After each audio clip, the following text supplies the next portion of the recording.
ఉపయోగపడతారని చెప్పి నేను అనుకుంటున్నాను అధ్యక్ష. హోంశాఖకి 8,495 కోట్లు ఇవ్వడం జరిగింది అధ్యక్ష.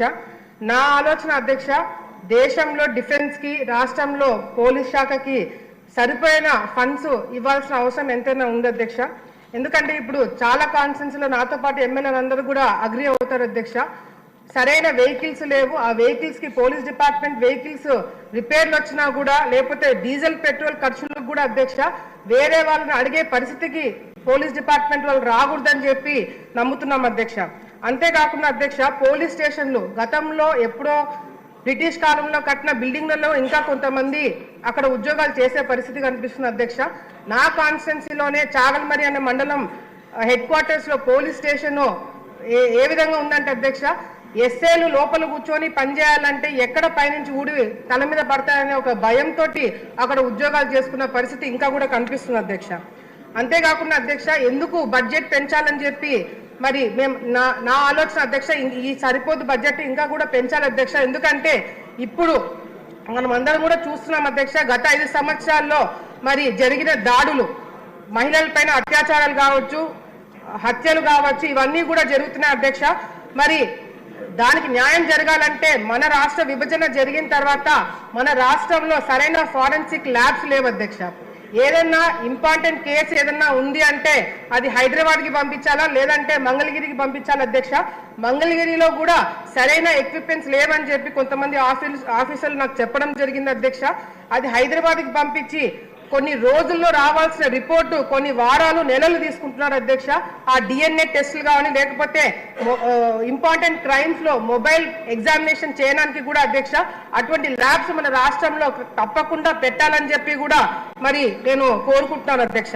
అంతేకాకుండా అధ్యక్ష, ఇప్పుడు మనం టీవీలలో యాడ్స్ చూస్తున్నాం. ఏదన్నా ప్రోడక్ట్ వాడాలన్నా, ఏదన్నా పబ్లిసిటీ ఇవ్వాలన్నా, ఆఖరికి ఏ గుర్తుకు ఓటు వేయాలన్న పబ్లిసిటీ కూడా మనం ఎలక్షన్ టైంలో టీవీలలో యాడ్స్ ఇస్తున్నాం అధ్యక్ష. కానీ హోంశాఖ వాళ్ళు ఇది కొంచెం దృష్టిలో పెట్టుకొని ఏదైతే అవేర్నెస్ ప్రోగ్రామ్స్, మహిళల పైన జరిగే దాడులు కావచ్చు, పిల్లల మీద జరిగే దాడులు కావచ్చు, ఇది కూడా ఒక డాక్యుమెంటరీ కానీ ఒక యాడ్స్ రూపంలో టీవీలలో ప్రొజెక్ట్ చేస్తే బాగుంటుందని చెప్పి మా ఆలోచన అధ్యక్ష.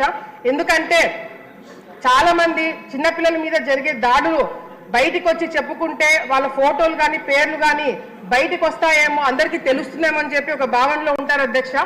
మనం యాడ్స్ రూపంలో ఏదైతే చిన్నారుల పైన ఏదైనా దాడులు జరిగితే వాళ్ళ ఫోటోలు కానీ వాళ్ళ పేర్లు కానీ బయటికి ఇవ్వకూడదనే ఒక అవగాహన కూడా ఇవ్వడానికి అవకాశం ఉంటుంది. కాబట్టి హోంశాఖ ద్వారా ఈ యాడ్సే కాకుండా డాక్యుమెంటరీ వీడియోస్ కానీ, లేకపోతే మరి షార్ట్ ఫిలిమ్స్ కానీ, ఇటువంటి అవేర్నెస్ ప్రోగ్రామ్స్ యూత్ ముఖ్యంగా యువతలో తీసుకురావడానికి కొన్ని ప్రోగ్రామ్స్ చేయాలని చెప్పి కూడా తెలియజేసుకుంటాం అధ్యక్ష. ముఖ్యంగా పోలీస్ డిపార్ట్మెంట్ వాళ్ళు స్కూల్స్ లో పిల్లలతో పాటు తల్లిదండ్రులకు కూడా మరి అవగాహన ప్రోగ్రామ్స్ పెట్టాలి అధ్యక్ష. ఆడపిల్లలు తల్లిదండ్రులు అధ్యక్ష, ఇంపార్టెంట్ టాపిక్ అధ్యక్ష, ఆడపిల్లలు తల్లిదండ్రులు జాగ్రత్తగా ఉండాలని చెప్తారు అధ్యక్ష. ఇంకెంత జాగ్రత్తగా ఉండాలో అర్థం కావట్లేదు అధ్యక్ష. ఎందుకంటే ఆఖరికి ఆడపిల్లలను కనాలంటే కూడా భయపడే స్థాయికి ఈ రోజు మనం చూస్తున్నాం అధ్యక్ష. సో ఈ అవేర్నెస్ ప్రోగ్రామ్స్ అనేది యువతతో పాటు తల్లిదండ్రుల్లో కూడా ఇవ్వాలని చెప్పి కూడా సందర్భంగా తెలియజేసుకుంటూ, మరి డిజాస్టర్ మేనేజ్మెంట్ కింద దానికి కూడా చాలా చాలా ఇంపార్టెంట్ అధ్యక్ష. ఏదైనా వరదలు వచ్చినప్పుడు కానీ, లేకపోతే మా ఏరియాలో చాలా మంది పిల్లలు కాలువలో పడి చనిపోయిన వాళ్ళు చాలా మంది ఉన్నారు అధ్యక్ష. సరైన స్విమ్మర్స్ ఎక్విప్మెంట్ లేక చాలా మంది కాపాడలేని పరిస్థితి కూడా రాష్ట్రంలో చూసాం. కాబట్టి డిజాస్టర్ మేనేజ్మెంట్ కూడా ఫండ్స్ ఇవ్వాలి అధ్యక్ష. మరి సీసీ కెమెరాస్ మెయింటెనెన్స్, జైల్స్ కి వాటికి కూడా ఎక్కువ డబ్బులు కేటాయించాలని చెప్పి కూడా కోరుకుంటున్నాం అధ్యక్ష. అరవింద్ బాబు గారు, నరసరావుపేట.